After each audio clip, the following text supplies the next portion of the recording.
Hello everyone, आज के इस वीडियो लेक्चर में हम लोग रेडियस ऑफ जायरेशंस पढ़ेंगे। ठीक है, आपको बेसिक समझ में आ चुका होगा कि अगर कोई पॉइंट मास है m मास का और ये अगर r रेडियस के सर्किल में रोटेट करता है, ठीक है, if it rotates in radius of circle r, ठीक है, इसका रेडियस क्या है, r है, तो इसका मोमेंट ऑफ इनर्शिया क्या होता है, I is equal to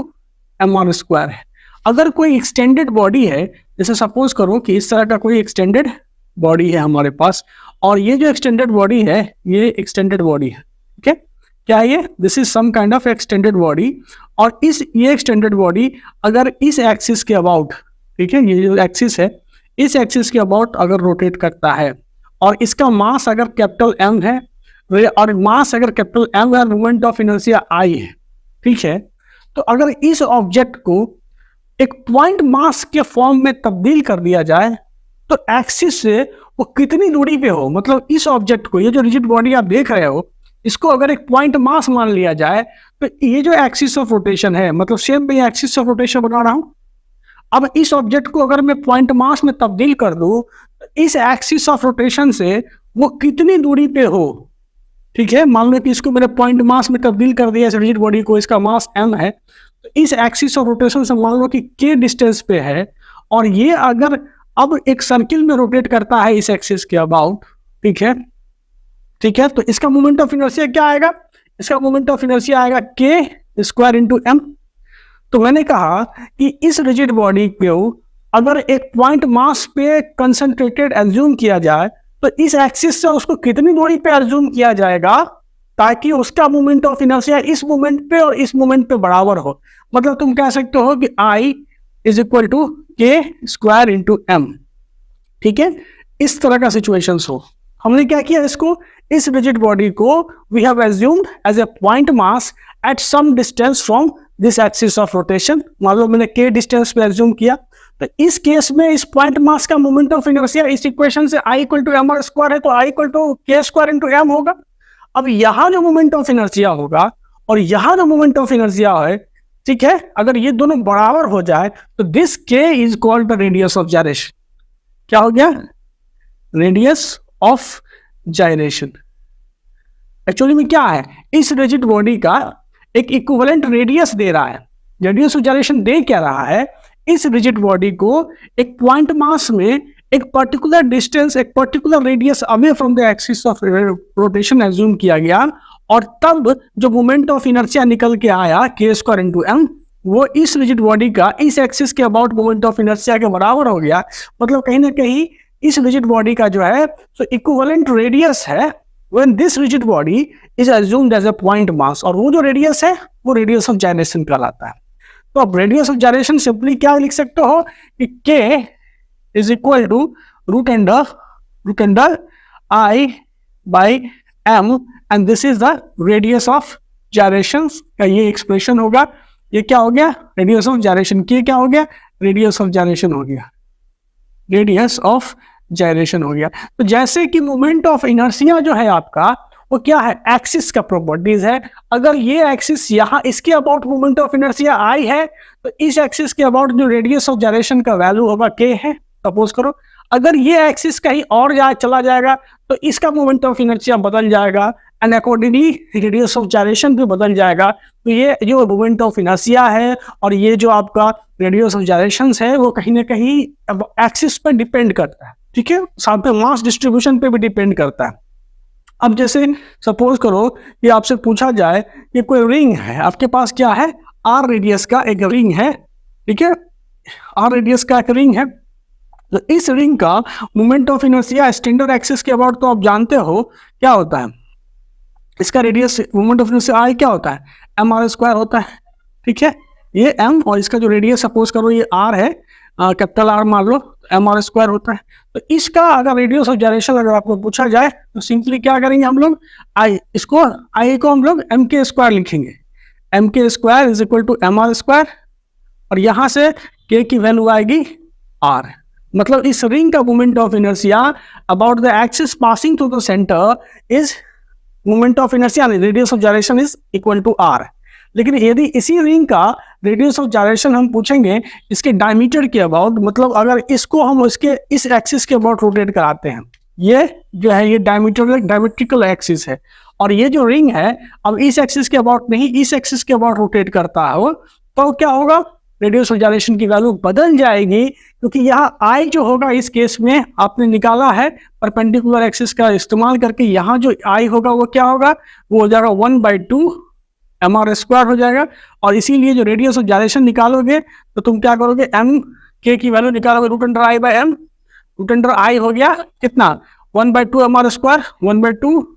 mr², और बाई यहाँ से मास m, तो ये कट जाएगा, ये आएगा r/√2। तो ये हो गया मेरा रिंग का रेडियस ऑफ जायरेशन किसके अबाउट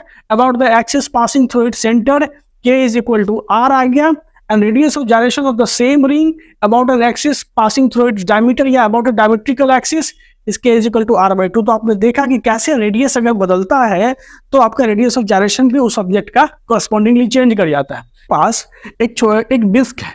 एक दे दिया गया है, दिस इज ए डिस्क, और इस डिस्क का जो रेडियस है या बी रेडियस है, ठीक है, और इस डिस्क से एक छोटा सा पोर्शन जो है ए रेडियस का बाहर निकाल लिया गया। मतलब सपोज करो ये ए रेडियस का जो पोर्शन है, ठीक है, इसको क्या किया गया है, बाहर निकाल लिया गया है,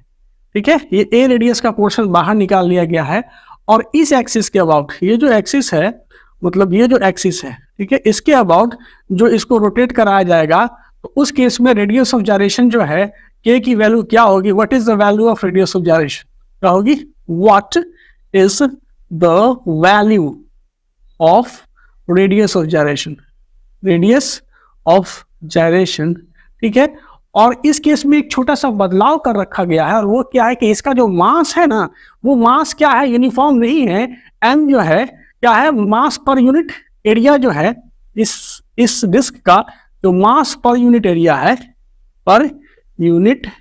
एरिया जो है वो कैसे वेरी करता है, तो सिग्मा नोट बाई आर के एक्सप्रेशन से वेरी करता है, where r is the radius from the centre. तो ये ऑब्जेक्ट का मास यहाँ क्या है, मास यहाँ वेरिएबल मास है, तो वेरिएबल मास है तो कोई स्टैंडर्ड क्वेश्चंस काम नहीं आएगा कि आपने क्या किया, बड़े वाले डिस्क का मोमेंट ऑफ इनर्शिया निकाला, उसमें तो छोटे वाले डिस्क के माइनस कर दिया, डिस्क का मोमेंट ऑफ इनर्शिया ½ mr², तो ये सब यहाँ काम नहीं करेगा, क्योंकि ½ mr² कब होता है, जब मासेस यूनिफॉर्म होता है, मासेस यूनिफॉर्मली डिस्ट्रीब्यूटेड। यहाँ तो मास क्या है, तो रेडियस से के अकॉर्डिंगली वेरी कर रहा है, inversely proportional to the radius है, उस केसेस में फॉर्मूला काम नहीं आएगा। तो उस केसेस में हम लोग क्या करेंगे, हम लोग डेरिवेशन जो किए हैं उस प्रोसीजर को उसको अप्रोच करेंगे। कैसे, हम लोग क्या करेंगे, इसमें एक एलिमेंटल रिंग लेंगे, आर रेडियस में जाएंगे और डियर विड्थ का एक इसमें रिंग कंसीडर करेंगे। जैसे ये हो गया मेरा एक inner portion of the ring, और ये हो गया outer portion of the ring, ठीक है। मैंने क्या किया, ये तो डी आर, ये इसका रिंग का थिकनेस कितना हो गया, तो ये हो गया डी आर,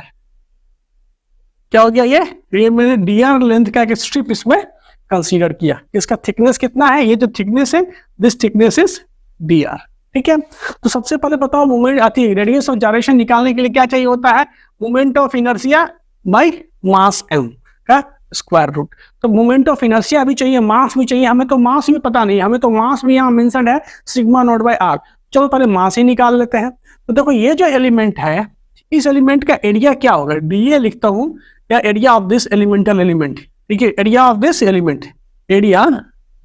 ऑफ एलिमेंट अगर डी है तो ये क्या होगा, इसका देखो यहाँ से रेडियस होगा 2 pi are into D R, this is the area of this element that we have considered. तो इसका मास क्या हो जाएगा, dm, और मास क्या हो जाएगा, तो मास पर यूनिट एरिया हो गया सिग्मा नोट बाई आर, और इंटू एरिया हो गया d a 2 pi are into D r, r से आर काट लीजिए, ये आ गया 2 पाई सिग्मा नोट इंटू यहाँ पे डी आर, तो ये dm हो गया। तो टोटल मास का क्या कैसे निकालोगे, इसको इंटीग्रेट कर दोगे, m is equal to integral of dm, मतलब integral of 2 pi sigma naught into यहाँ पे डी आर, और इसका रेडियस और आर डी आर का तो लिमिट क्या लोगे, तो यहाँ देखो ये ए से यहाँ बी है, ऑटो रेडियस बी है, तो हमारा कहाँ से कहाँ वेरी करेगा, ए टू बी वेरी करेगा। तो मैं क्या कर रहा हूँ, यहाँ से कांस्टेंट बाहर निकालो 2 पाई सिग्मा नोट, और ये हो जाएगा इंटीग्रल ए टू बी यहाँ पे डी आर,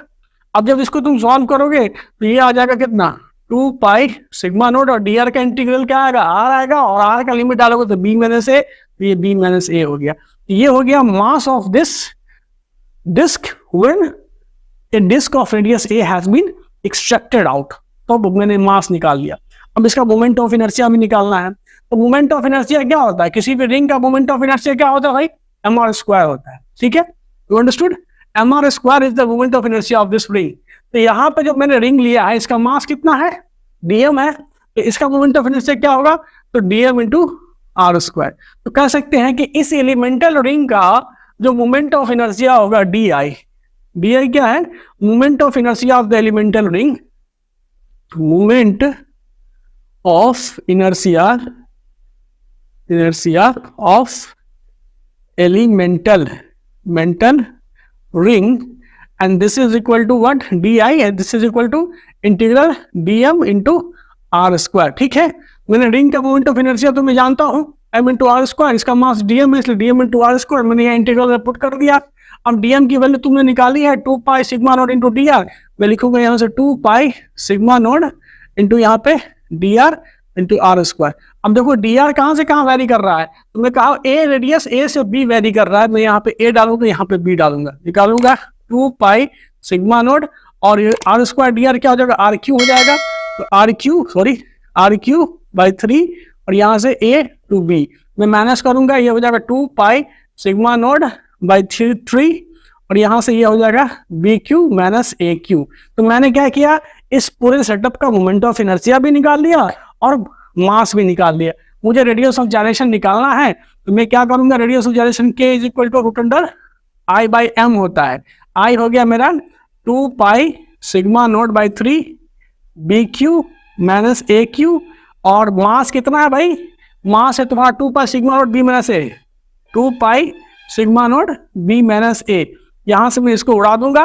और ये देखोगे तो ये रूट अंडर, यहां से देखो तो ये हो गया 3 सॉरी ये हो गया, इसको अगर B Q minus A Q है तो लिख सकते हो तुम इसको बी माइनस ए, और यहाँ से b square plus a b, ठीक है, और बाई यहाँ पे thrice of b minus a, तो ये बी माइनस ए कट जाएगा, ये आ जाएगा रूट अंडर बी स्क्वायर